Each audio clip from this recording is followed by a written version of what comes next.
This is Jamie DeWolf. Hi, Jamie. Hello. And we met in 2015 in June in Toronto. You saw me at Toronto, and I'd never done that before. I'd been on stage reading academic Really? papers. I Yeah. didn't know that. I emceed for 5 days, and I came away going, "Oh, that was so much That's fun. right. It's I want to 5 days. do that. I want to do You that." were the master of ceremony. I Yeah. thought you were fantastic. Oh, thank You've you. never done that before? Dear God. No. Wow. I I thought that was something that you'd been doing. I thought that was your jam. I was like, okay, he has this. I thought that we were in class and that you were our teacher in some degree. Like you had that very calm academic quality of like, okay, children, settle down. We're Mm, gonna Does everyone have their seats? Great, let's get into it. And I thought you did it effortlessly. So thank you. congratulations. That's incredible. 5 days, Jesus. Yeah, And that's a whole we didn't have the story already. program with the night before we started. We sat down and we've got 27 people arriving Wow. on these days. How are we going to do this? Where am I? I got PowerPoints, but nothing, Hmm. no scripts.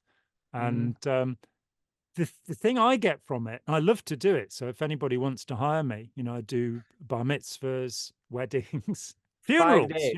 If you need 5-day funeral, I'll sit shiva with you. Whatever. Or if you're Hindu, I'll sit Shiva with you. It doesn't matter either way. But the the thing that I like is the mischief. And I see it. When I see somebody perform, I sent you a link to a Stuart Lee performance, Hmm. who's, a god as far as I'm concerned. I saw it's called Snowflake and Tornado. And I Hmm. saw it when he first toured it, and then COVID happened. And the poor bugger comes back 2 years later. He's like, "Oh, I'll do it again."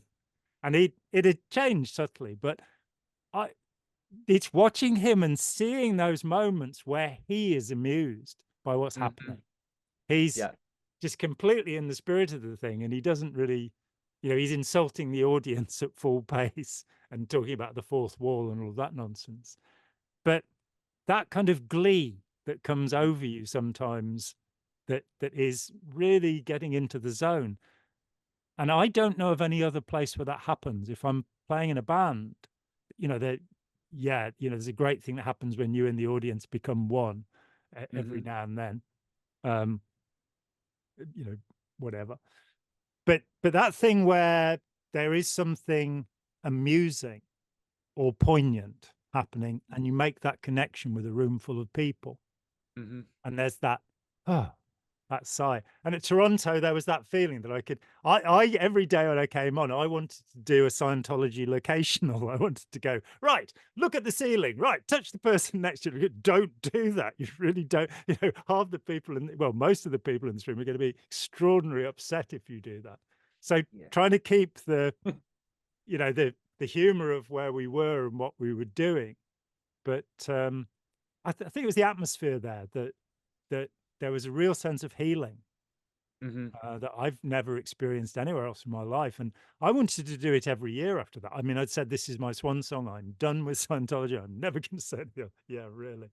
But after that, I kind of went, oh, somebody put the money together and let's just I would do that love it if again. that happened again. I mean, I'm so grateful that I was able to go to it Mm, and that I saw the importance of it and made it happen, right? I mean, I remember the timing of it was really difficult, that I mm, had it in between shows. I had to really bend space and time to make it happen. And I was just really fascinated by the prospect of it, of meeting all these people who I've just, to me, are legends in mm, this world. And I think what's it's probably strange for people maybe outside of the world of Scientology and ex-Scientology and critics and so forth, is some of these people are almost like fictional characters of oh, legend to me. Like to read about you, to read about Jerry Armstrong, for mm, instance. Like I've read about Jerry Armstrong when I was in the 6th grade. And so I've always had this fixed image in my head of this amazing character who's mm. on this secret base, and they're devouring all these documents, and then he finds these secret boxes. He's And bought it's like, 22 boxes of material, yeah, and the they're shredding 22. everything so that the feds, when they come, won't think that Ron Hubbard controls Scientology. Ha ha. And Right. this woman comes along and said, these 22 boxers have followed him around the world. I think since 1952, they've been to London, and they got his baby boots in, and Yep. all of these documents, which were in absolute contradiction to the bullshit stories he told. And that moment where Jerry, in fact, they were putting, I think, visqueen lining on the building Bonneview or somewhere that was going to be Ron's house. He never lived there, to make sure there was no dust, because he was Right. dust phobic, he was scent phobic, he was everything phobic. Smoked 100 cigarettes a day. How do you figure that? How do you have any sense of smell after 100 cigarettes a day? And he brought these 22 boxes, and at that moment, he could have just said, yeah, destroy them all. And instead, Right. he spent 2 years. He even got a grant to have a little mini car so he could drive around and interview people. And as he said, if Ron Hubbard had not had to disappear into hiding, he would have cancelled the project within 3 weeks, because he always did. And it would have been, no, make me some more money. And Jerry just got free reign for 2 years. And then he got to say, look, these stories he's told, every one of them is complete bullshit. But what he did do is interesting, and we could make something of that. And at that point, the death threats began, and there was an attempt on his life at one point where they tried to drive him off the road. It's in Breckinridge's ruling in 1984. So, and poor Jerry's going, look, just leave me alone. I don't want anything to do with this. I'm not going to say anything. Leave me alone.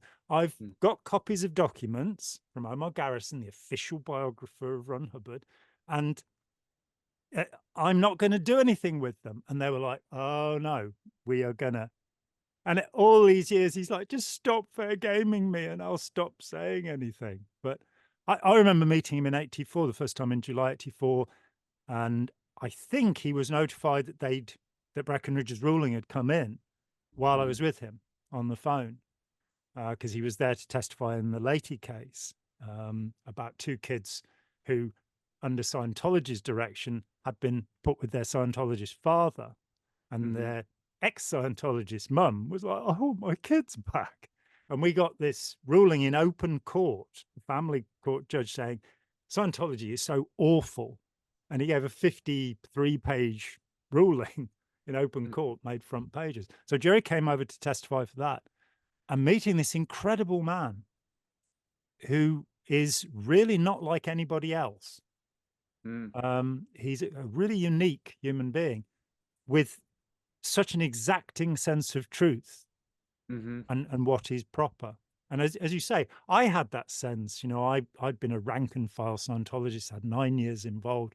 I had ascended to the level of operating Thetan 5. So I was a superhuman being, who, just like all of the other superhuman beings, had no superhuman powers whatsoever and had to pretend that you did, And I'd done lots of auditor training, and I'd done the data series evaluation course, but I was inconsequential. And suddenly I'm meeting these people of legend like Captain Bill Robertson. He was one of my first encounters, who was the second deputy commodore of Scientology. And Wow. I went and I talked with a guy called Ron Hopkins, who'd been the wonderful guy, Hoppy, a great flamenco guitarist too.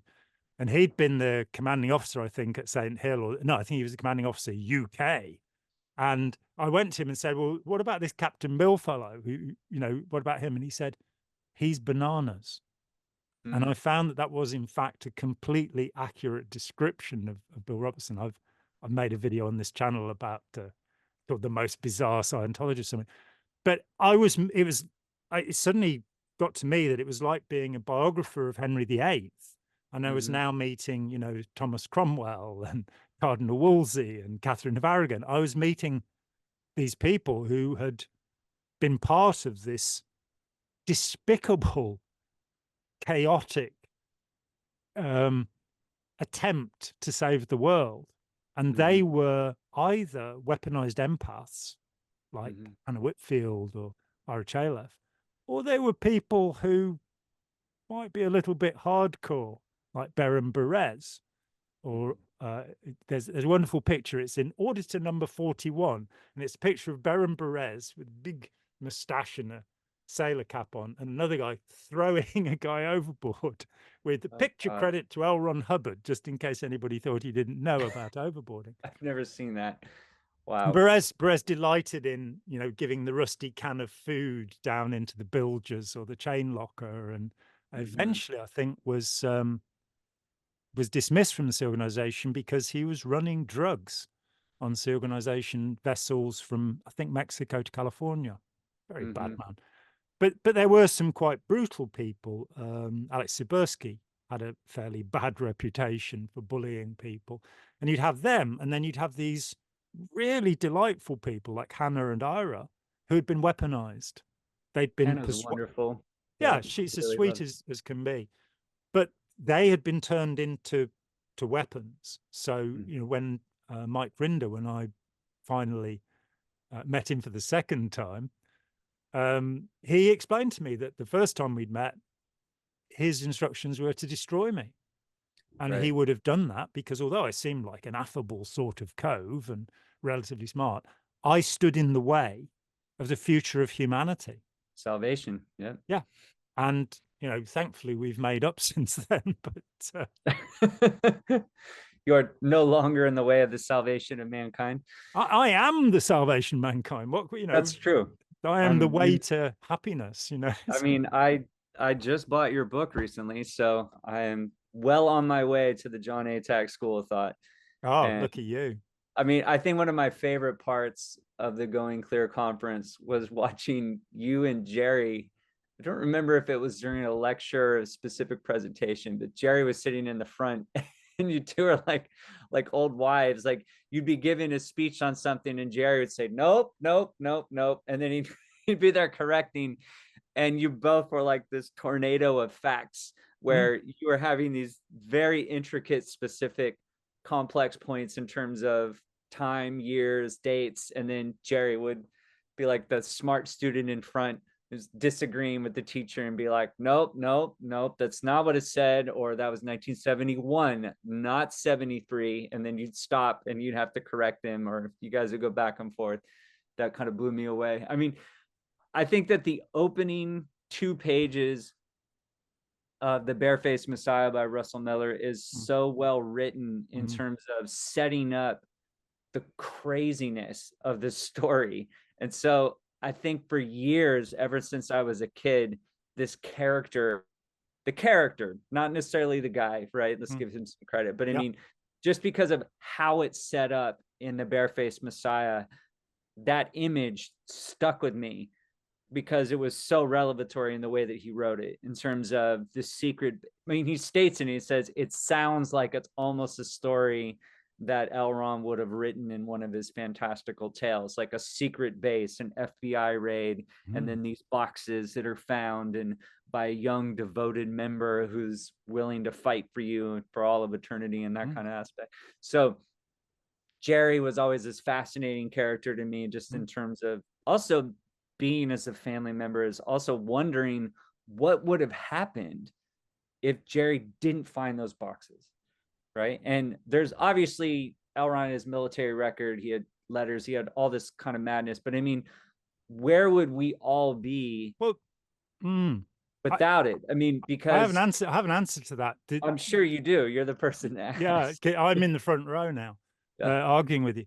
But um, when I wrote Blue Sky, it wasn't based on anything Jerry Armstrong had said. Mm-hmm. Jerry didn't share any documents with me. When Omar Garrison, the former biographer, came to see me, Literally right here on my desk, if I there it cannot make is. a better advertisement. So you wrote this in what year?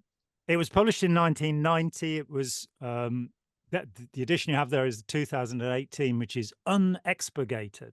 I was forced to paraphrase 60 passages that had come from. Yeah, this is the good one, right? That is the right one. That's the one Yeah. with So my I was cover on it. Yeah. hunting that down. I was like, I do not want the Oh, censored version of inferior Johnny product. textbook. Yeah, Not interested. absolutely. But in terms of what would happen, Blue Sky wasn't based on Jerry's work because Jerry was not available for interview.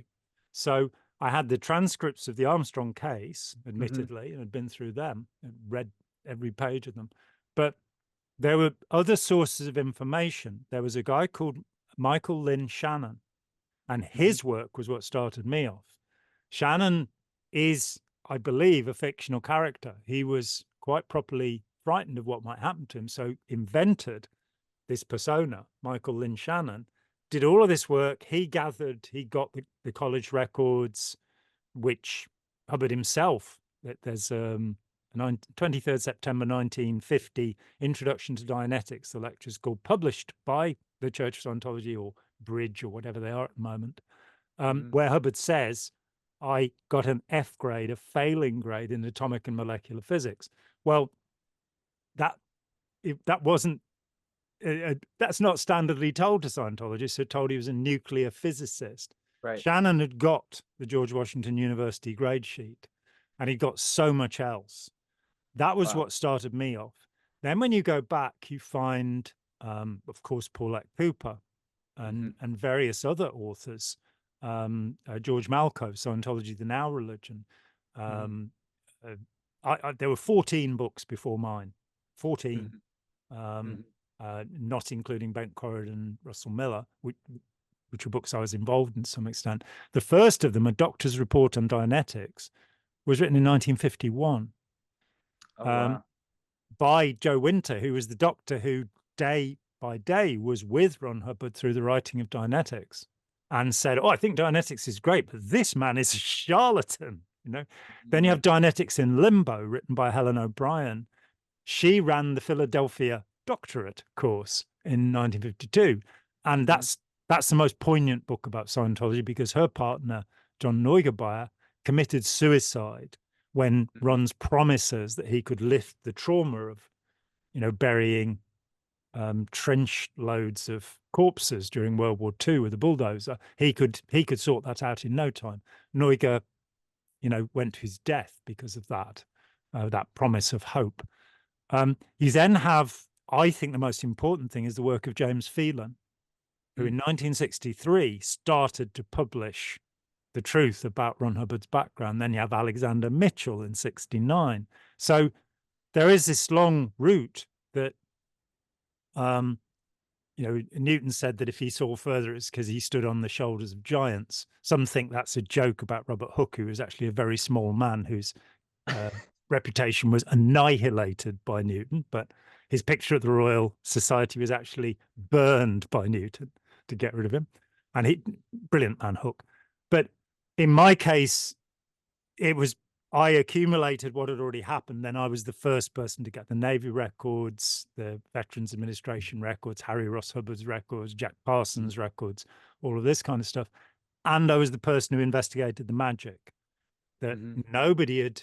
In fact, Bent Corrigan, in the second edition of Messiah Madman, calls me the expert on the magic, which surprised me a bit because he was working with Brian Ambry, who I thought was the expert on the magic, but there you go. And so we're all part of putting this puzzle together. So if Jerry had not had those 22 boxes, nothing from those 22 boxes is in my book. We'd still like to see them. Well, I mean, I hope beyond belief. I mean, everybody that's able to paint a small part of the picture of the monumental lie that L. Ron Hubbard had created about himself, we're all part of it. And what is staggering is about L. Ron is that it wasn't just one lie to expose. It wasn't like the missing second wife, that it was this insane... I had no second wife. I mean, had a first wife and a third wife. That just cracks me up endlessly. It's like in his last interview, he's like, oh, no. And he's like, what about your second wife? He's like, oh, no. And the shrinking world of L. Ron Hubbard, which is... he just charms it away, or he's just, you know, that I was like, but you believe in reincarnation. Oh, but your followers believe. Oh, yes, they believe. Yeah. Yeah. I have no Swiss. There is one Swiss bank account. Yeah. You see not him very good at in PR, really. action, like you understand how it worked when you're at a dining room table, which I think a lot of people forget was his main hustle. Like his main hustle was face-to-face, person-to-person, that when he got up for lectures, he could just riff and riff. And that was maybe one of his other superpowers. But I think a lot of people forget that your basic cult leader, whether it's Jim Jones or Raniere or Hubbard or whatnot, like they have to be damn good at the dining room table. They have to be True. good when no one's watching. They have to be able to convince you in those small, intimate moments. And that's what I think gets missing and gets laid to the side, where a lot of people, I don't understand how anybody could, follow these people and Be so forth. taken I'm like, in by well, such a fool. Yeah. yeah, I mean, one, what I try to always remind people, and I'm sure that you are obviously well aware of, is that nobody gets involved thinking that I want to follow that person. They usually get involved being like, I'd like to be a better version of myself. That's Yeah. what that person is selling you, and that they're selling you community, and they're Or join selling a you, group that will change the world because, hey, if you've got any brains, you realize that this world is corrupt and that the right, people running this world are fighting wars and killing people and funding the murder of people. Now, if you are smart enough to have voted for the people that did that, then you're gullible. Whereas joining a cult when you're young, particularly when you're idealistic, this bizarre idea that it's broken, weak people who join cults, they wouldn't be any use. right, You 100%. want people who can do stuff. And And people are passionate. It's mm, it's not just finding shadows of people that you're trying to get enrolled. I mean, that's what I think is the most devastating to read about. These, so many of them, they get lumped into this box of just like, I was in a cult, or I'm a follower, or even Jonestown, for instance, of mm. like drinking the Kool-Aid, even though it was Flavor Aid. Yes, But thank yeah, you. So few people seem to know that. I've And always Kool-Aid wanted to should make a have comedy sued. sketch. I've Kool-Aid should always have wanted to make a sued. comedy sketch that I don't think anybody would really find as funny as me, but it is when the executives of Kool-Aid are discovering that they're about to get tarred with this Jonestown when it was not what they drank. And they're just like screaming at one of their underlings of just like, you let every press entity know it was Flavor Aid. It's not Kool-Aid. They couldn't even afford Kool-Aid. We're the premium. They could only afford Flavor Aid, and that's what Cheap they drink. rubbish. Yeah. And instead, it's just the Kool-Aid, poor Well, Kool-Aid. and it's happened so often. It's like when they say things go better with Coke, that can be mistaken. Or when there used to be a product in this country that helped you with slimming called AIDS. Mhm. Wonder where that's gone. Sometimes things go badly. Things that don't age well, yes. But all these followers and so forth, that a lot of them they're not even, many of them are not even necessarily like followers. They're Mm, people who are pursuing something noble, like mm, on paper. And mm. that's what many of them are passionate and they're dedicated to. And I think that gets overlooked a lot, and it gets thrown in this dustbin of being subservient or being brainwashed. And Mm. these are all mechanics, but that's not the starting level. And I think that gets lost. In other words, I've just known so many people that have been involved in different religious um, groups, and especially myself with my own Christian background, is that's what I believed I was trying to save the world. I mean, I was standing on street corners handing you pamphlets because I believed in all sincerity I was trying to save you from Mm. writhing in eternal damnation. Mm. And so I think I don't ever want that to get lost, and people feel like they Mm. don't understand other religious books, or even with Nexium, the kind of horror, people like, I can't believe they had this and this burned into them by this creepy guy. And you're like missing the whole larger point, that what they were selling to those women, is one example, is that we are trying to make you into a badass version of yourself. That's what a lot of the women were telling to the other women. I want to make you the most emboldened, empowered version of you. And this is some of the steps that are required in order to do it. And they're going to be hard. They're going to be brutal. But of course, In, people on the surface are just like, I can't believe you do that. yeah, And in 1919, Germany and Austria introduced democracy, a new concept for these places. I mm-hmm. mean, Germany was only a 40, 50-year-old country by that time. In 1938, there was a referendum held in Germany and Austria to determine whether they would ever vote again. And I can't remember the figure, but it's more than 93% of the people voted to have the right to vote taken away from them. So how much gullibility is there in the world? Well, I would say that the few percent who voted no were very gullible because it was a very dangerous thing to do. This idea of superiority, that's what drives cults, this idea of invulnerability, that the easiest people to recruit are the people who go, I'd never be taken in by that, because we've all been taken in. You know, when you look at the politicians we've had in charge of us and the affairs of the world, and the response to environmental devastation, let's not call it global warming, because that sounds nice. You like have your globes warmed every now and then. Let's talk about environmental devastation. And that's gone on apace throughout our lifetimes. It's been going on since the Industrial Revolution, since the 18th century. And you look at the billowing clouds of soot and the amount of people that die from particulate inhalation, and you go, so why aren't we doing anything about that? Oh, well, it's because we're invulnerable and not in the least bit gullible. You know, it's like, no, not really. So I think the unfortunate aspect of environmental devastation, big fan of that phrase. I think I'm going to take that from you.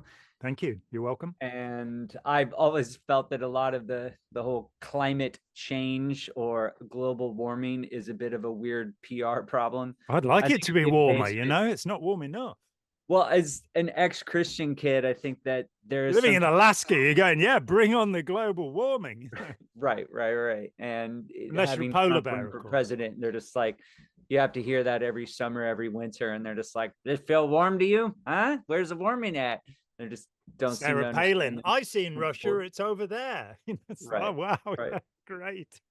But I think a big aspect of it is the Christian mindset that this planet doesn't really matter. End days. Yeah, it doesn't matter. So all of Jesus is going to come. He's going to be here. He's going to be here soon. Yeah. And he's going to save you. And it doesn't matter what's melted or what's fallen apart or how much plastic is in the ocean. Like it doesn't matter. This planet doesn't matter. And it doesn't have a future. And that's an important thing to remember, is that however long it takes until Armageddon, Antichrist, and so forth, until Revelations becomes real, whether it's going to happen this lifetime or the next lifetime, it's always soon. It's going to happen damn soon. It's going to happen in our lifetime. I mean, Jesus says that he will return within the lifetime of the disciples. There's a clear statement made. So that gives us the concept of the wandering Jew, this man who has lived from those days into our own. He's going, oh, I wish he'd bloody come back. I'm sick and tired of this. The thing that I always wanted to point out to people who did not grow up as fanatically Christian as I did is that there's also an element of that you almost want the end times to happen in your lifetime. Because would I rather die of cancer, or would I rather die because the Antichrist rose to power and I got to fight against the armies of darkness and the devil? I mean, like, there's a certain aspect of wanting to see the end times happen, because that's the end of the book. That's the big special effects bonanza. That's the exciting part. And so I think that gets missed, of the kind of intrinsic element of wanting to be an important part of the narrative. You don't want to be the chapter before the climax. You want to be in the climax. You don't necessarily want to see the lamb with 7 heads and 7 eyes and every head. And you know, you don't want to get it too much in the small print. You know, it's a bit, like, let's just be real. How exciting would it be to be watching the television, and me and you, whatever your theological beliefs now, but then to be able to watch the TV and to know 100% certifiably that is the Antichrist, and that Thursday, all the Christians just vanished into heaven. We're all left here behind. And then on the news, there's a new politician that's going to bring the worlds together. We all have to get tattoos that just conveniently say 666 in every translated language or whatever. But I mean, that would be an incredible experience. And so would you rather miss that, or, you know what I mean? Like, it makes sense that you want that to happen. I mean, Armageddon will not be televised. I mean, as a kid, that's what they were gearing us up for. Oh yeah. And like, this is happening. It's going to happen soon. It's going to be in your lifetime. I remember vividly, they kept telling us, we had this Sunday school teacher that came in and told us in almost a hushed whisper, that there were secret reports of industry documents that had been snuck out that Visa, the credit card company, had created a new machine that was going to have everybody's identity and social security number entered into it. And that in the future, they were going to start getting tattoos of your credit card number so you could flash it at the grocery store. And they said, but the machine that holds everybody's information is called the Beast. And they're like, you see, when you get the tattoo, it's going to be the mark of the beast. This is the shit they were telling me when I was like 8 years old. And instead, we've got Apple Pay, right? We're pretty close. Or Now I don't even need to carry with cash. Bill Everything's Gates's. credit. Yeah. After the pandemic, everything is credit. So, but I think that's sort of the disappointment when you realize you're like, oh, and you start to leaving Christianity. I was like, I actually get the mediocre ending that instead of the Antichrist, I get Donald Trump. You know, instead of the wars of Armageddon, that I'm gonna just get cancer from some pesticide or something. You know what I mean? These are And much more, every week we'll still have a Wednesday in it, whether you like it or these are not. much more grim fates to face than the sexy stuff in Revelations. So yeah, we talked about this the last time we talked off camera, and the end days, and you and I have both seen this, that George Bush Senior, George W. Bush, both believers, Tony Blair, was a born-again closet Catholic, which is quite something because you don't get to be Catholic and a leader of either the US or the UK, really. And that they really, in the background of their minds, had this guy. It's like, yeah, now here is how it works. You've got to get all the Jews back to Zion, which is to say Jerusalem, and then convert them to Christianity. This myth, Zionism, people think it's a Jewish thing. The Jewish Zionists are late, sort of 1880s, 1870s, 1880s. That's Zionism begins in the 1620s. It's a Christian movement. And the idea is to get all the Jews to go back to Jerusalem because of this prophecy that once they've converted, and Jesus ain't coming back, not till the Jews recognize him. So then you wind up to the 1930s, and the Alexander Wavell, who was the commander-in-chief of the Middle Eastern forces, which were quite extensive of the British Army, dispatched a man called Ord Wingate, who would later become very famous. He was one of my childhood heroes because he led the Chindits in Burma, this guerrilla campaign against the Japanese in Burma, which was meant to be the most heroic thing that happened in World War II. And I didn't know, nobody told me, that before that, he was dispatched to Palestine to train, I think, both Irgun and Haganah, the two terrorist groups, in how to murder as many people efficiently as possible. He was dispatched by the British Army. Now, the reason he wanted this mission is because he was a member of the Brethren Church. And the Brethren Church, very puritanical, fairly right-wing, they, very closed communities, they exist to this day. They absolutely believed it was now time to get all the Jews back to Jerusalem, convert them to Christianity, and he was actively training them. This led to the Star of David Hotel in Jerusalem being blown up with the wives and children of British servicemen in by one of the terrorist groups, the leaders of whom became the premiers of Israel in the following years. I've got nothing for terrorism on either side. I'm absolutely against Hamas. But we find ourselves in a situation where a set of beliefs which proved to be untrue. The end days did not come as a consequence of the Gulf Wars. They did not come as a consequence of training Irgun or Haganah or the Stern Gang in Palestine. It didn't happen. Oh, but it's going to happen in our lifetime. They just misread all the prophecies, and death will be coming on a pale horse anytime soon. And, there will be plagues and all this stuff, just as there are in every generation. And there will be conspiracy theorists who make hay while the sun shine and make a great deal out of this. Or we could just get on with reality and do something about it and presume that there might be, if God is a loving being, there might be a good outcome for all of this if we just get down with it. But anyway, that's my message du jour. My Well, I message think of the some of day. it is just owning the full narrative Hmm. and owning that the narrative and the ending of the Bible is apocalyptic. And I think that And that gets shouldn't stopped. be in the Bible. Well, I've just been to the place where this came about in 325 AD in Nicaea, what is now Iznik in Turkey. I've just been there. It was fantastic. Turkey was wonderful. I didn't expect it to be. I really didn't. But the stuff they've got there, because the Roman Empire, of course, moved there in beginning of the 4th century under Constantine, and it survived until 1453 and then became the center of the Turks Ottoman Empire. So it's this amazing place. It's got stuff going back, hundreds of centuries before the Christian era. Wonderful things to see. But I went to Nicaea on this kind of, I'm an agnostic. I don't believe in any of this. I'm just fascinated by it.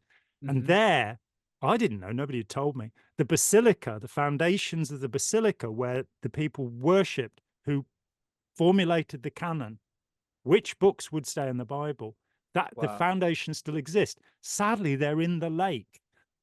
So the closest I got to it spiritually was I had a carp, and I'd never eaten carp before. It was very nice. I don't want to offend any vegans or vegetarians, so blip that piece out. But this thing had been swimming around the foundations of this basilica where these people worshipped. Now, what had actually happened when we get into in history is that there was a guy called Arius and what's called the Aryan idea, which is nothing to do with the Nazis or Madame Blavatsky. And he'd come along and questioned the divinity of Christ. Was Christ inhabited by God or was he God? Mhm. And we have monophysite and duophysite, two natures, one nature, all of this thing. And Constantine, who in 324 converted almost to Christianity, decided he wouldn't actually have the baptism and the confession because he wouldn't be able to sin after that. You're only allowed one confession back then. Good idea, I think. So he always had a confessor with him so that if he started croaking, this guy could quickly confess him and he'd go to heaven. This man, who's the founder of modern Christianity, the Nicene Creed, I believe in God the Father, maker of heaven and earth, that stuff, that's where it's formulated. And it's formulated under duress. The Constantine's like, I've been waiting. It's time you got on with this. And they decide that they will include the revelation of St. John the Divine at the end of the Bible because they believe mistakenly that it was written by the disciple John. It wasn't. We know it wasn't. It was written by a Johannine, a follower of John. And there are only two ways to describe it. One, it's about Rome and the Diocletian persecution. All the sevens are the seven hills of Rome and all of that. So it's a set of metaphors. It's not a set of prophecies. And two, whoever I took believe it that. was on drugs. And, I don't wish to offend Christians. I wish to I hope offend. it's both. I hope it's both. I I hope hope you someone had some like, fun, but it's been probably the most dangerous thing that was ever written. And there are many others, apocalyptics like the Book of the Secrets of Enoch, the Book of Enoch. yep. There are many of these apocryphal books about the end of the world, Mhm. and they're all as dangerous and as stupid. But unfortunately, that one has the authority of the Catholic, the Orthodox, and the Right, Protestant churches. right, And theologians now will say, oh, well, you see, it was just about, it's a metaphor for the Diocletian, the last persecution of Christians right. and Jews. And you're kind of going, yeah, could we take it out of the Bible now? Because there is no Antichrist otherwise. All of the fear of the devil that the Jews don't have, it's not part of the traditional religion. It's not part of what Jesus believed. That's 100%. all kind of added on, along with Jesus's beard, by the way. He didn't have that until the 3rd century either. He was clean shaven till then. And the devil didn't have horns until the 4th century. It's like, these are important things. Or hell. There's no real hell in the Old Testament, It used which to be the abyss, which is the space underneath the flat earth yeah, it's where just the that's shades or shadows of people dwell. when you And everybody deconstruct, goes there. There was no heaven. There was just the abyss yeah, with the when you oldest words in our deconstruct language.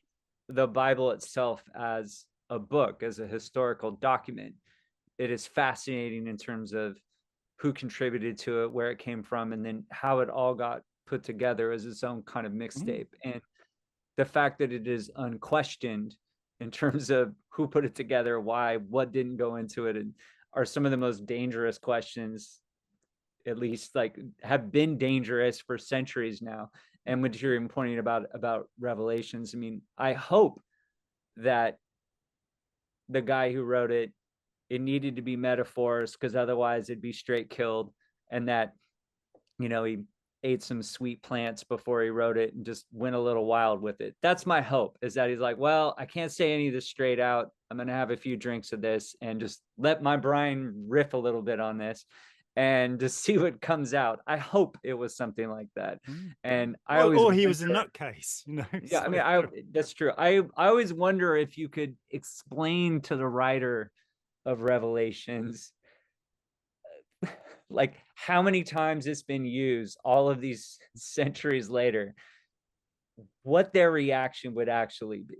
You know, I mean, I just would be stunned and amazed to it. Like if I would be able to go to some dark forest and pull someone out in a time machine and sit them down and explain to them who their version of Saint Nicholas has evolved into, and all the bishop, yeah. movies, and show them movies with, you know, all these different comedians. Coca-Cola give us the image of Santa that we have today, the costume as we think of Santa. There's the first version of it is just after the Civil War in the United States. Your brain is insane. How the Thank fuck you. do you have I I make do an it on offhand purpose. remark about Santa Claus because I'm just reaching for a folkloric character that's maybe a little less offensive than Jesus in the Book of Revelations. And you know where Santa Claus, He was a fourth century bishop in modern Turkey who gave a load of stuff away, and he's represented in various different colors over the centuries. And then eventually, I think it's a 1920s Coca-Cola poster is the, you know, the big white beard and the red and white costume, and that's traditional. It's like Christmas trees. You know, they were introduced from Germany by Prince Albert, who also introduced the Prince Albert, probably, which we're not going to talk about because it's rude. But he introduces the Christmas tree, and now everybody has Christmas trees. And you're going, well, it's an old German thing. I mean, Santa has little elves who are called imps and have black skin and green costumes if you live in Holland. I think one of the important things about the Bible, and I think this really needs to be said, the Jewish tradition is the tradition of Pesha, that the Torah, the Old Testament, the Septuagint as it became when it was translated into Greek, these are not the truth, the inviolable word of God, the received word of God, as many Christians say.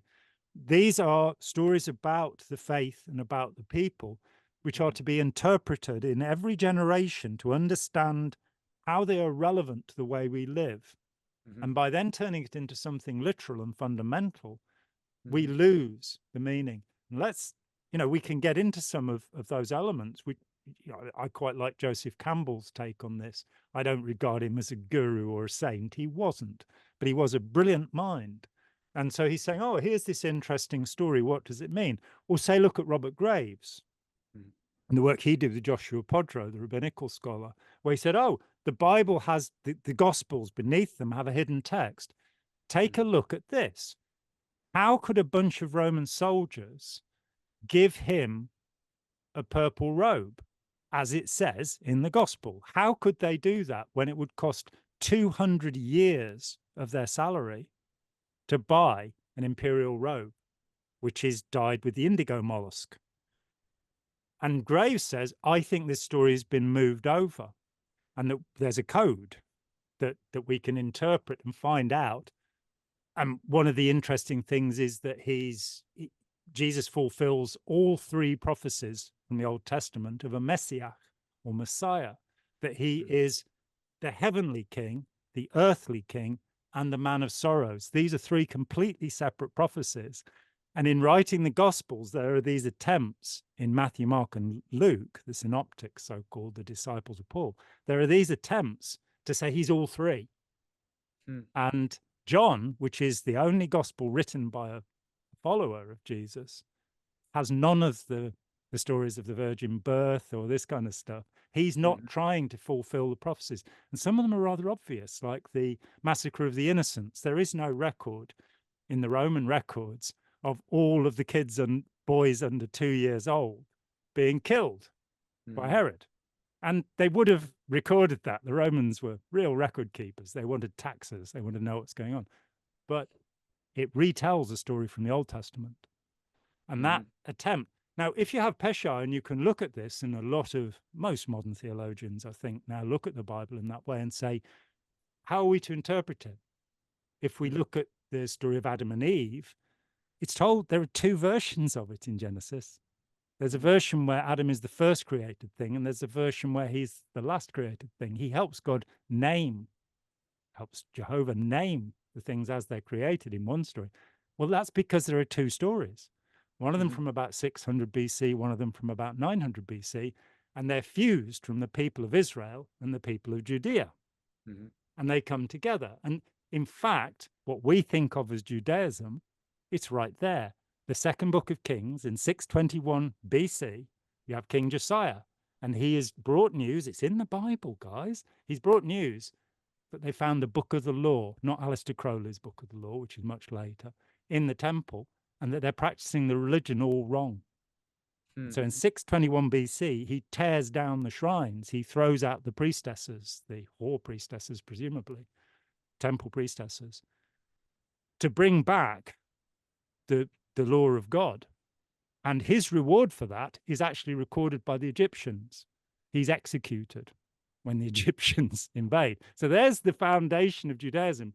And then you have Ezra coming back from the Babylon. When you start looking at all this stuff, it's not about this is the received word of God. It's about these are the words of men.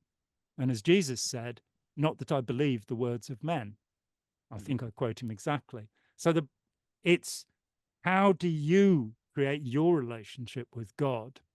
And Mhm.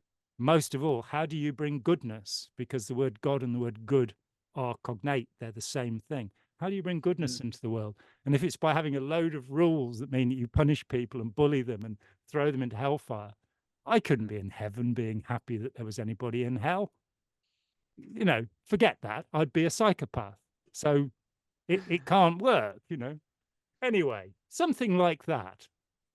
Good Lord, for lack of a better phrase. Good Lord. Here endeth the ninth lesson. I'm always stunned and astonished by the amount of historical data that you have on almost any given subject. You're like an internal computer. I don't know how you balance all of that in your head when you're moving through your day. Is it simply that you've always had a natural propensity for that in terms of your brain talks how I wish mine worked in terms of you seem to read history, are able to synthesize it with different sources, and then you're able to quote years, you're able to bring up different anecdotes, and then also have contrasting narratives and hold them at the same time.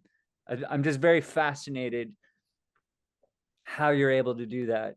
I I, mean, with I almost any subject I've heard you riff on. Obviously, religion is one that you know quite a bit about, but that you also have you have an incredible ability to be able to take different testimonies of people and present both of them and then still find the middle ground within it. Yeah, as with your grandfather Nibs, yeah, it was very important.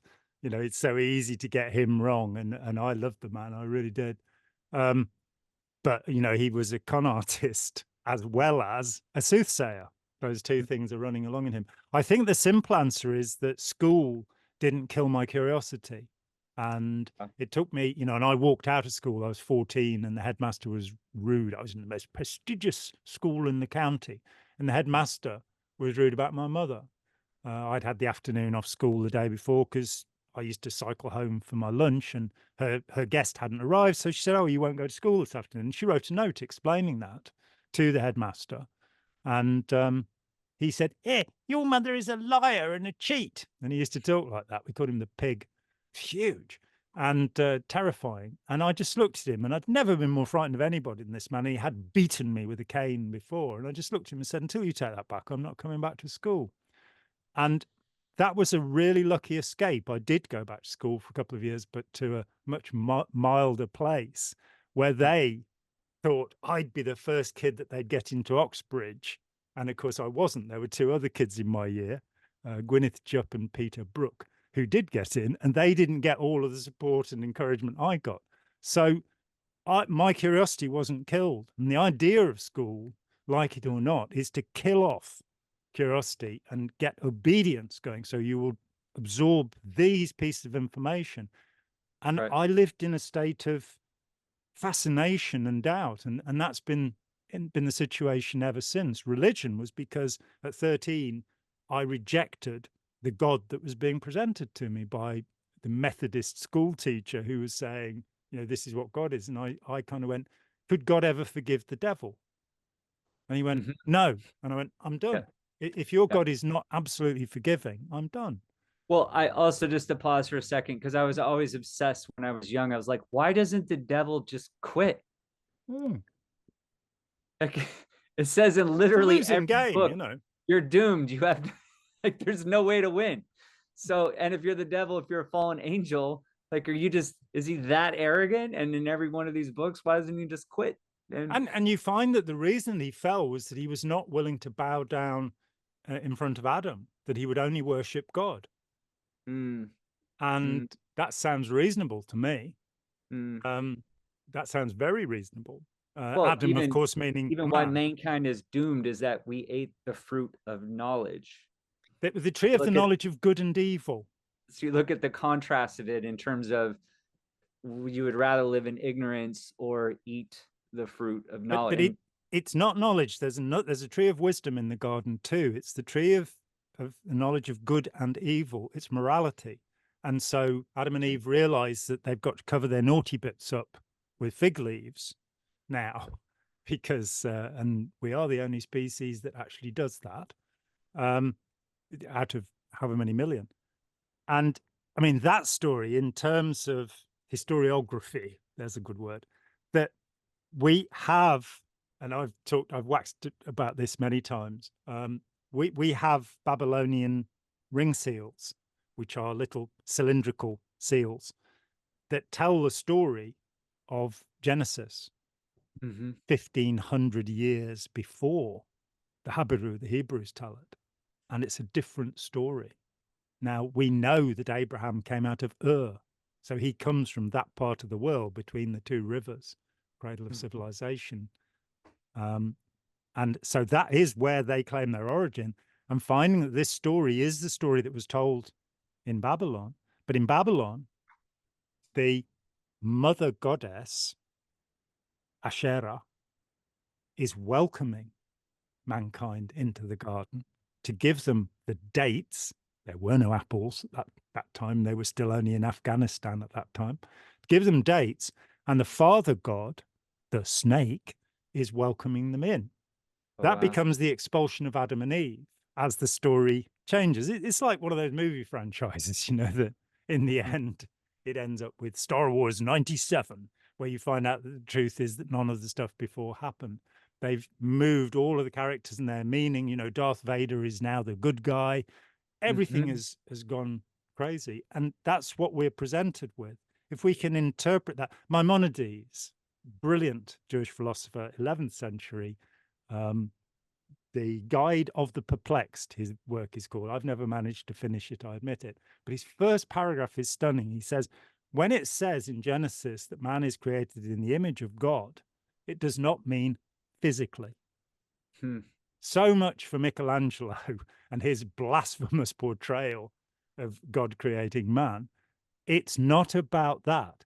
And you go, oh, wow, it's about what's different between us and the other animals, the knowledge of good and evil. We are not all psychopaths like the other animals. We can make judgments about what's right and wrong. We have conscience, we have remorse, and we cover our naughty bits with fig leaves, which other animals don't. But we can therefore also, the image of God is the imagination of God, that we, as far as we know, are the only animals that have imagination. And so we make shit up all the time and follow the book of Revelation and get into awful trouble. But control other little monkeys in our tree. Yeah. So I think we want to someday just read John Atack's History of the Bible. Well, you could start with Karen Armstrong's biography of the Bible. That is a fantastic. Karen Karen Armstrong. Armstrong. She was a nun who became a non-nun, and I read her first book, The First Christian, about where she suggests that St. Paul is the originator of Christianity, which is a slightly blasphemous notion. And I did upset a theologian with it so much that The he book is yelled called at The me. First Christian. Yeah, I wouldn't go for that. She's written many books since, and that was the beginning of her thinking. The biography, the Bible, a biography, is a wonderful book. You were saying the books by Karen Armstrong. Which one do you recommend? The biography, the Bible, a biography, I think it's called, The and Bible, a biography. it just tells you what we know historically about this book, which of Wow. course isn't that it's the received word of God; it's that it was written by people. Imagine that. And God only very rarely has anything to say. So he appears as a burning bush and says, I am that I am. And that's Right. and then you get the 10 Commandments, and that's your lot. I don't think he speaks otherwise. Satan in the Old Testament only appears twice. And the one time is to sit with God while God is persecuting Job to show how loyal Job is. I mean, that's not very nice, is it? Not very nice. So there's something more deeply interfused, as Wordsworth said. I would love to check that book out. I actually made a rule for myself many years ago that I did not want to go down the hole of reading more of the Bible. I felt that the Bible had dominated so many years of my life already. I didn't want to give another day to it. And that may be a painful statement for some members of my family to hear. But I mean, I was a devoted reader of it. I read it every day. I would quote scripture from it. And then I hit a point when I was starting to deconstruct some of it as a believer, when I was asking difficult questions, that I was getting answers that kind of horrified me in terms of who is doomed to hell and the whole indigenous peoples and why is the first genocide recorded in history of the Hebrews against the Canaanites and the people that they and God inspired in these people such resistance that they would kill every man, woman, and child. It's not very nice, is it? And as for trumpet players, I'm all for Louis Armstrong. I don't want trumpets to be blowing walls down and stuff. That sounds more like nuclear stuff to me. Right. And I think I hit a point when I realized that I could spend years doing research on learning more of the details of what is the most important aspect of it, was that it was written by people and not by God. And that thesis statement, once you get past that, in terms of figuring out who those people were, what were the first remixes that were created, what were the first drafts, why was it written, all of that is fascinating. And I'd love to read this book one day. I think that I've been so traumatized trying to dismantle a lot of that thinking and those processes that I almost didn't want to spend more time and energy on it, because when people ask me about religion, whether it's Christianity or Scientology and so forth, I've been very comfortable for the last 20 plus years to just shrug and to be very comfortable with, like, I don't know, and I understand if they're Christian or whatnot, they're horrified that, like, why does that keep you awake at night? What if you get a terminal disease or you're dying on your deathbed, you get hit by a car, you're not going to think, I want to go to heaven or hell. And I said, no, I had to it took years, and it was destroyed my soul. And if there is a soul, but I mean, it destroyed my psyche is a better way to say it, of letting go of the idea that being dead was more important than being alive, which a lot of what Christianity is given to you out. This is that this life is pretty much unimportant when it contrasts to eternity. And what matters is the choice that you make in this little sort of trial run, and that's it. But also just being fine with ambiguity and being like, I don't quite know. I don't know how stars and universes are made, and scientists are working on that. I appreciate that they are. I don't understand. I'm never going to understand all the limits of that. I certainly am not going to understand if there's a creator, but if it is, I have to be certain it is genderless. It is certainly not a dude, which I think is the most offensive thing to be insistent upon, especially if you have any kind of a child or if you watched a woman give birth. You're like, okay, if there was a creator and it was in any way humanoid in some aspect. It is definitely not a dude. It's very much, at least, has no gender or is ambiguous at best. A big step. Well, Jehovah, of course, and I'm afraid the records do exist that show this. Jehovah is one of, I think, 72 children of Asherah. Asherah, Jehovah sometimes in the Bible is called El. Jesus on the cross speaks Aramaic, and he says, I think, Eloi, Eloi, lama sabachthani. My God, why have you forsaken me? So Eloi and Jehovah are two names. I just want to point out for anybody that has watched this video that long is that you out of nowhere just literally dropped the last words of Jesus on the cross. Yes. And what you are stating is the original language. Yes, Aramaic. Your brain just has that ready to fire. Well, just such beautiful words. What can you say? The bits and pieces. I'm a magpie. I don't remember everything. I just love that your brain is like, someday somebody's giving me a chance and it's just going to hold on to that phrase. Yeah, that's incredible. But the point is that El, the Elohim, Eloi, is one of the names of God. Well, when we go to the Babylonian, the Sumerian, and we do have bits and pieces of this now that have become evident, which predate anything written in Hebrew or Aramaic, we find that El was created by Asherah. Then you have to, if there's anybody, incest warning. Then she has sex with El, and they have, I think it's 72 kids. One of them is a war god called Yahweh. And his brother is called Baal Marduk. And when they're in the desert and Moses has gone off and got the commandments, they create, and he must have been away for a while, they create a golden calf, which is Baal Marduk. And we find, and when you look to the commandments, there's an admission in the commandments which most people don't seem to realize. You'll have no other gods before me. Isn't that an admission that there are other gods? Oh, whoops. So the one God idea, that ain't true, according to God. The only things said by God in the Bible are, I am that I am, and the 10 Commandments. And the 10 Commandments, it's like, don't go following any of those other gods. Not, there are no other gods, which the Muslims, of course, are sensible enough to say there is only Allah, there is only one truth. The Christians are still stuck with the Jewish formulation, which is, don't worship any of the others. And then, of course, they create all of these devils. And one of them is Astaroth. And Astaroth is created by the Christians, but that's Asherah. That's the mother of God, not Mary, the mother of Jesus, but the actual mother of God, who is now, according to the Christians, a devil. It's all too confusing, isn't it, really?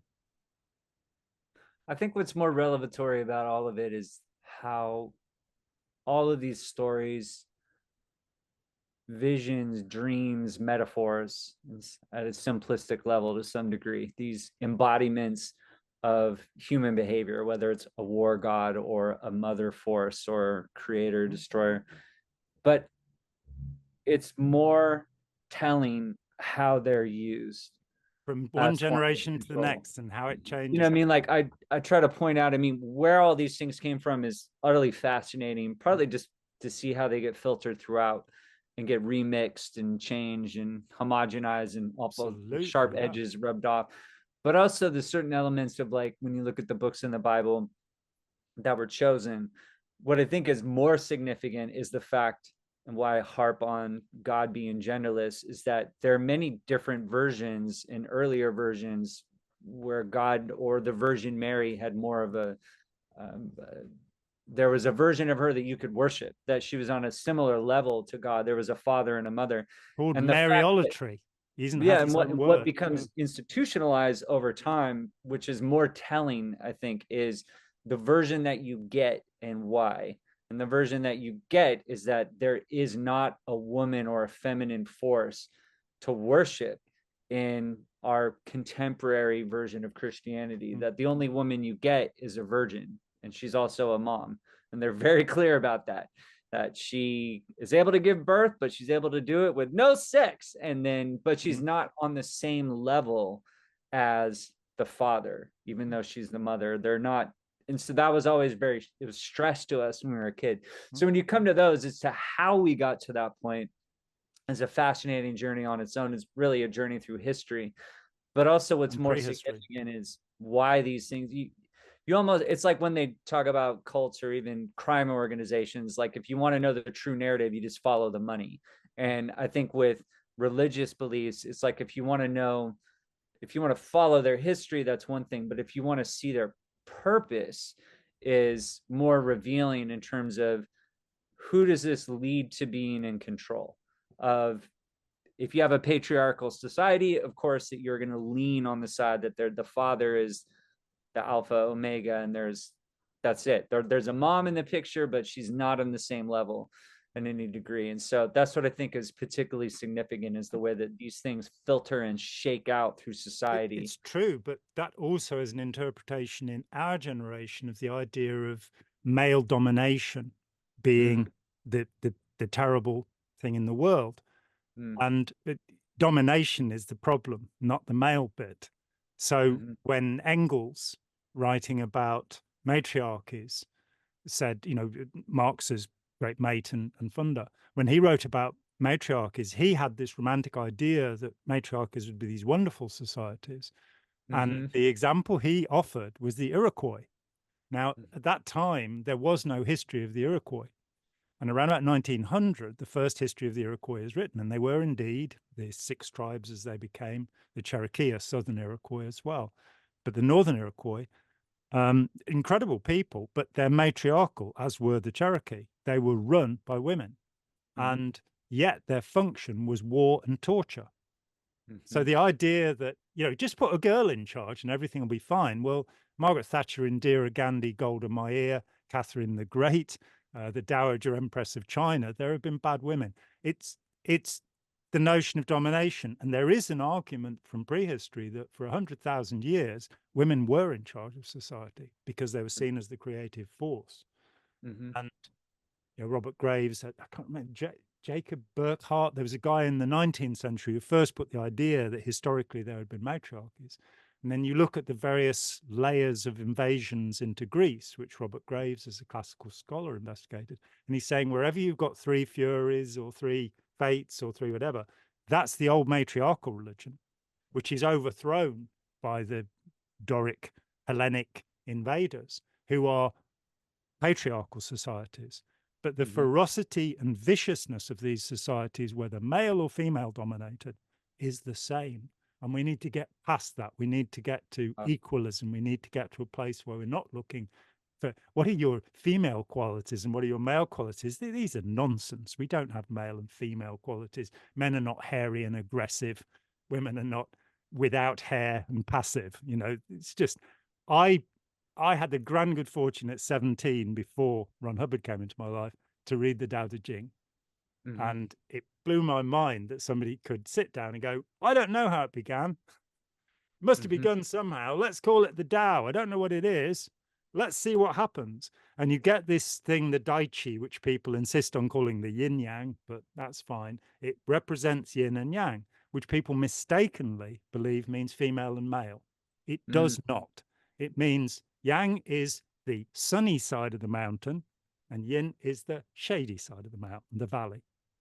And out of that come all sorts of silly comparisons, which are not in fact true. But rather than having good and evil, they have this cycling sense of these things are useful to us sometimes and useful to some people. There is this kind of Manichaean, Zoroastrian, good versus evil, soldiers of light and darkness. That's not actually what's going on. It's an integrated and harmonious process. And to finish that thought, darkness is not the opposite of light. It's the absence of light. So that battle is just not going on. You just shine a torch on it and there's no more darkness. And that's all we need to do, shine a torch on it. And that's what we've been doing. I think, maybe, who knows? How I wish you were my teacher for 10 years. You would be a great historian. I mean, obviously you're an author for a reason, but Read the books, and you get all Connections you 68 make though years of are yeah. still incredible. And also, I think also what's unique about you is that you have such a love for it. Like you have such a love of connecting these things from history, which I think is fascinating. I mean, that's certainly something I've always been a history nerd Mm. myself, and in terms Oh, of piecing these things together, and you've been braver than I am in terms of diving towards the true roots of Christianity, because to me it's often just too traumatic. I but feel like it's exactly, also it's I almost like Scientology to some degree. It's like it's mm, fascinating, but I have an attraction and repulsion to it at the same time yeah, because I want to know understandable. more, but there's this emotional weight to it Yeah, that makes which is completely understandable. I was brought up by a loving Christian mother who was mm, not in the least bit fanatical. And mm, when at 11 years old, because I was having sleep difficulties and said, I don't want to go to church on a Sunday morning, instead of going, well, we can go to Evensong, she said, oh, you don't have to go to church. mm, And it was totally because I needed to sleep at the weekends because I couldn't get sleep till 4 in the morning, mm, which nobody observed for 10 years. It was right. incredible. But it meant that I wasn't traumatized. And also with Scientology, that it was about a year after I'd left. And I'm kind of going, why isn't anybody speaking out about this? Why are all these Mm, people going, oh, no, don't talk to me. I'm done with it. And you go, oh, they were all humiliated and abused. I mm, wasn't. I absolutely wasn't. So I am able to look at it without my heart fluttering and my stomach's, mm, butterflies coming up. It's to me, there are other things, and having been harassed by Scientology so consistently, during the first 16 years of my speaking out, that does sometimes make me feel a little nervous. I had a bad thing when a manila envelope would arrive or the flashing light on my phone. Oh no, another writ. Oh no, another message from my lawyer. But that's largely subsided now. And mm, the other thing is, having reached my advanced age, I really am, and this could change in a minute, but I am, and there are bad things in my life and difficulties that I deal with on a daily basis, but I'm happy. mm, And a large part of that is kind of letting go of any spiritual belief, any craving or need to be immortal and a narcissist forever, or mm, to just go, oh wow, this how fantastic. I've just been to Istanbul. It was incredible. It was such right. a wonderful experience. So how can we do that? And how can we help people to have better lives? And how can we stop all the hatred and loathing that's going on around us, and provide food for people who don't have food, and warm the globe so that we don't have to have horrid, no, that's not a good idea, is it? So we don't have to have horrid winters.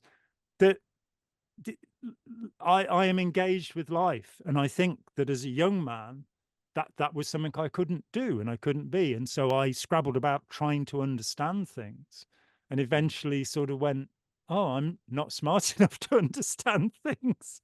I'll mhm, just, spin out facts and connect things together and solve Rubik's cube one of these days and understand all the algorithms that go into that." So it and I think it is found in the, particularly in Jiangsu, but in Lao Tzu, in the Greek philosopher Epictetus, who's very well represented by Darren Brown, the brilliant mentalist and performer, who wrote a wonderful book called Happy, where he says, I'm an atheist and I'm happy. And he talks about Epictetus, who I hadn't read, but I know Chang Tzu and Lao Tzu backwards and sideways, having spent a lifetime reading and rereading them and commentaries on them. And it's basically, yeah, I might as well be stoic. I might as well just accept that stuff's going on, but I'm going to be an Epicurean stoic. I'm going to be a stoic who likes having a good time, who likes mhm, cheering people up, and is fascinated by the world rather than Marcus Aurelius, the miserable bastard emperor stoic, who's like, oh God, well, you got to put up with it because shit happens. What a wonderful paradise we've been born into. What an right. amazing world. And the things made by our fellow human beings, the incredible monuments and the poetry and the music, Mahler, the amazing things that are out there. Um, we are so lucky. We shouldn't be whining about it. That's my philosophy now. Something like we must have reached the end of our tenure by now. And what a delight it is to get to know you better. And I think we will continue to have fun. So let's meet again. Yes, thank you. I mean, I got to give a lot of love to anyone that has listened to this conversation as long as it's gone in terms we'll of split it into 17 parts. Don't worry. careening. I mean, yeah, I'm utterly fascinated talking to you. I mean, I have bragged about you as other people saying that you're one of the smartest people I've ever had the privilege to just listen to, partly because I love this shit and most of my friends don't don't have the history of Christianity down to the words of Jesus said on the cross, just ready to go at a moment's notice. Which I doubtless mispronounced and got wrong, but yeah, well, and this being God's the internet, somebody will come on and go, "Oh no, John, it's actually Ellie, your llama is having a sabbatical," But more conversations in the future for sure. Great. Thanks so much, Jamie. Thanks, John. I'll talk to you soon. Yeah. Bye. Hi, John here. Thanks for watching. We'd appreciate it very much if you would click like, as well as subscribe, and click the bell for notifications. Every dollar helps, and we welcome new patrons on Patreon, or you can make a one-off payment with any currency through PayPal. Thanks so much.